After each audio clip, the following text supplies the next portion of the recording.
Baahubali the beginning budget వచ్చి 180 crores. ఇందులో Prabhas 2 character చేశాడు. శివుడు క్యారెక్టర్లో మహేంద్ర బాహుబలి అండ్ వచ్చి అమరేంద్ర బాహుబలికి గాను 25 crores ఛార్జ్ చేశారు.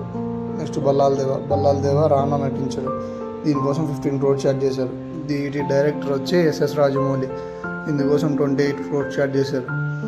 అనుష్క హీరోయిన్, దేవసేన పాత్రలో అనుష్క నటించింది. ఇందుకోసం 5 crores ఛార్జ్ చేసింది. నెక్స్ట్ వచ్చి సెకండ్ హీరోయిన్ అవంతిక వచ్చి తమన్నా 5 crores ఛార్జ్ చేసింది. ఇందులో తమన్నా క్యారెక్టర్ మీకు ఎంతమందికి నచ్చిందో కామెంట్ చేయండి. అలాగే శివగామి రమ్యకృష్ణ వచ్చి 2.5 crores ఛార్జ్ చేసింది.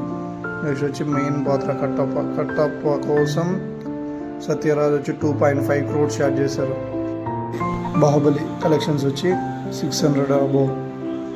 ప్రభాస్ ఉన్నకి ఈ సినిమా టర్నింగ్ పాయింట్ అని ఎంతమంది అనుకుంటున్నారో కామెంట్ చేయండి. అలాగే లైక్ చేయండి కూడా.